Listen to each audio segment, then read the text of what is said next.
Banke Bihari corridor पर मंदिर के गोस्वामी परिवार से मिले यूपी सरकार के मंत्री लक्ष्मी नारायण।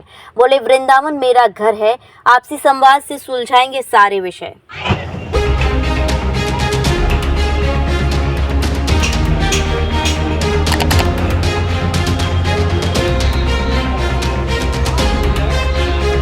उत्तर प्रदेश सरकार के कैबिनेट मंत्री और मुख्यमंत्री योगी आदित्यनाथ के करीबी चौधरी लक्ष्मी नारायण बांके बिहारी कॉरिडोर के विरोध के बीच रविवार को वृंदावन पहुंचे।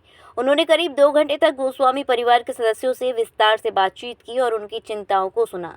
मंत्री ने स्पष्ट किया कि सरकार की योजना श्रद्धालुओं और ब्रजवासियों की सुविधा को ध्यान में रख के बनाई गई है और किसी को भी नुकसान नहीं होगा। मंत्री ने कहा, वृंदावन और बांके बिहारी मंदिर मेरे लिए घर जैसा है।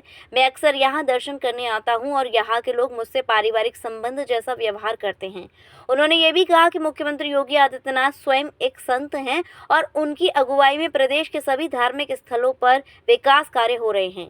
उन्होंने आश्वासन दिया कि सभी मसले आपसी संवाद से सुलझाए जाएंगे और गोस्वामी परिवार की भावनाओं का पूरा सम्मान किया जाएगा। स्वाभाविक रूप से भीड़ तो, और ये तो हम चाहते हैं श्रद्धालु ज्यादा से ज्यादा और आना, ये तो चाहते हैं। विरोध कैसे थमेगा? विरोध तो है ही नहीं, विरोध कहाँ है? भाई लक्ष्य एक, हमारी बात सुन लीजिए, हमें मथुरा जाना है, यहाँ से हम सीधे भी मथुरा जा सकते हैं, राया वाली सड़क पे भी होके जा सकते हैं, छठीकरा होके भी मथुरा जा सकते हैं। एक लक्ष्य है, वही लक्ष्य है कि श्रद्धालु को सुविधा सुरक्षा मिले, यही सेवायत और गोस्वामी समाज का लक्ष्य है, यही सरकार का लक्ष्य है। देखिए मंत्री, दोनों में अंतर है। आप सुविधाओं की बात कर रहे हैं, जो विरोध कर रहे हैं वो परंपरा की बात कर रहे हैं, ब्रज की संस्कृति की बात कर रहे हैं, कुंज गलियों की बात कर रहे हैं। मैंने आपको बताया, पूर्ण सहमति से ही ये कार्य आगे बढ़ेगा, कहीं 1% भी कोई विवाद नहीं रहेगा। अभी जो कुछ मान लो किसी भी तरह की कोई खामी किसी ट्रस्ट के बनने में या किसी अध्यादेश में या कोई बात है तो आपस में बातें होंगी, उन सब मसले को तय कर लिया जाएगा।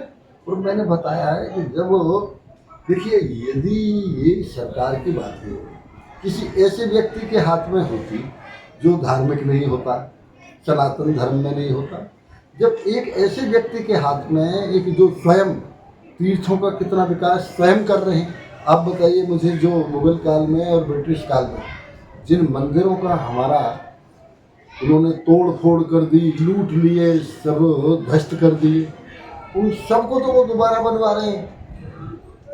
तो इसका पूर्ण रूप में सहमति से हल किया जाएगा, किसी प्रकार का कोई नहीं। मंत्री, आखिरी सवाल, बांके बिहारी कॉरिडोर जो है क्यों जरूरी है? इसके न होने से क्या नुकसान है और इसके होने से क्या फायदे हैं? आप सरकार का देखिए, एक जब हम पहले बिहारी जी आते थे, हजारों की तादाद में लोग आया करते थे, आज महीने में लाखों की तादाद। स्वाभाविक रूप से जब सुविधाएं मिली लोगों को, सुरक्षा मिली लोगों को, तभी तो दर्शनार्थी बढ़े। और अब बिहारी जी के अलावा उत्तर प्रदेश में, वैसे अयोध्या है, काशी है, लेकिन बिहारी जी के अलावा उत्तर प्रदेश में पहले तो लोग ज़्यादातर हरिद्वार में बट जाया करते थे, लेकिन आज सबकी श्रद्धा बिहारी जी में है। इसलिए यहाँ जो दर्शनार्थियों की संख्या दिन प्रतिदिन बढ़ती जा रही है, तो उन्हें किस प्रकार से हम ज़्यादा सुविधाएं दे सकें, किस प्रकार से उन्हें ज़्यादा सुरक्षा दे सकें, किसी को शासन चाहता है, किसी को सेवायत चाहते हैं, मिल बैठ के सारी समस्या का समाधान हो जाएंगे।